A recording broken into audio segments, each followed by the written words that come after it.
સંવેદનશીલતાના વ્યવહારુ વિચારણાને જણાવો, એટલે કે ભાઈ પ્રેક્ટિકલ કન્સિડરેશન કયા કયા હોય છે સેન્સિટિવિટી માટેના એ સમજાવો. તો સેન્સિટિવિટી એટલે કે સંવેદનશીલતા એ સ્ટેબિલિટી અને સિલેક્ટિવિટીને નુકસાન પહોંચાડવું જોઈએ નહીં. તો સેન્સિટિવિટી એટલે કે રિલે જે છે નક્કી કરે કે ભાઈ ઓપરેટિંગ કન્ડિશનમાં ઓછામાં ઓછું કેટલું ડેવિએશન થાય તો એને ઓપરેટ થવાનું છે. તો એ કેસમાં રિલેની સ્ટેબિલિટી અથવા તો પ્રોટેક્શન સિસ્ટમની સ્ટેબિલિટી અને એની સિલેક્ટિવિટી જે પ્રોપર્ટી છે એને નુકસાન થવું જોઈએ નહીં.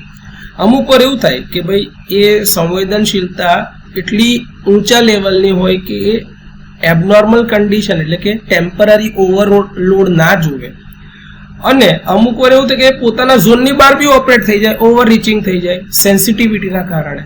તો એમાં સિલેક્ટિવિટી પ્રોપર્ટીનું તો મહત્વ છે એ જળવાતું નથી. સામે સ્ટેબિલિટી બી સિસ્ટમની રહેતી નથી, કારણ કે પ્રાઇમરી ઓપરેશન કરતા પહેલા બેકઅપ પ્રોટેક્શન ઓપરેટ થઈ જાય તો સિસ્ટમ અનસ્ટેબલ થઈ શકે છે.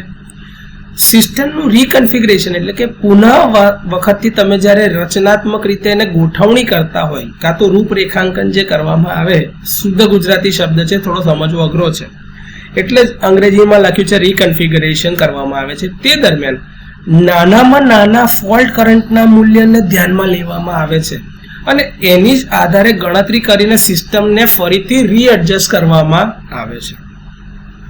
ડિસ્ટન્સ રિલેના કેસમાં રીચ સેટિંગ અને લાઇન ઇમ્પિડન્સ જે છે એની સાથે જે સંવેદનશીલતા જોડાય છે એ મહત્વની હોય છે, કારણ કે ડિસ્ટન્સ રિલેમાં સ્ટેપ ડિસ્ટન્સ કેરેક્ટરિસ્ટિક હોય છે જે આપણે ભણવામાં આગળ જોઈશું. તો એવું થાય કે પહેલા ઝોનમાં જ્યારે ફોલ્ટ હોય એટલે કે 80% ઓફ ટ્રાન્સમિશન લાઇનના કેસમાં તો રિલેમાં ઇન્સ્ટન્ટેનિયસ ઓપરેશન થાય અને એના પછીથી જેમ જેમ પર્સન્ટેજ ચેન્જ થતું જાય એ પ્રમાણે રિલેના ઓપરેશનને ગ્રેડિંગ કરવામાં આવતો હોય.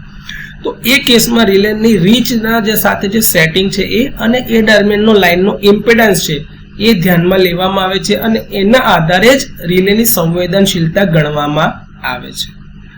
ઓવરકરન્ટ રિલેના કેસમાં વાત કરવામાં આવે તો ફોલ્ટ કરંટ અથવા એની સાથે જે તમારો લાઇનનો કાં તો ઇક્વિપમેન્ટનો જે મેક્સિમમ લોડ કરંટ જે છે એના માર્જિનની સાથે જોડાયેલી સંવેદનશીલતા વધારે મહત્વની હોય છે, કારણ કે અમુક વાર એવું થાય કે ભાઈ લોડ કરંટ એટલી હદે વધી જતો હોય તો રિલે એ નહીં ચેક કરતી કે ભાઈ એના માર્જિન જે છે એ રિલેટેડ બેરિયર અથવા તો જે તમે નક્કી કરી છે રેન્જ એની અંદર જ છે, એની બહાર પણ હોય તો રિલે તરત જ ટ્રીપ કમાન્ડ આપે છે.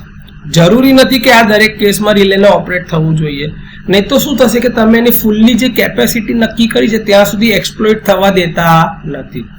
એટલે જ્યારે બી સેન્સિટિવિટી નક્કી કરવામાં આવે તો આ બધી વસ્તુને ધ્યાન પર લેવામાં આવે છે કે રિલે બધી જ પ્રોપર્ટી જાળવી રાખે ને સિસ્ટમની સ્ટેબિલિટી, સિલેક્ટિવિટી પ્રોપર્ટીની સાથે એના કરેક્ટ ઓપરેશન અને ઓપરેટિંગ ક્વોન્ટિટીની જે નક્કી કરેલી લિમિટ હોય એની અંદર જ ઓપરેટ થાય.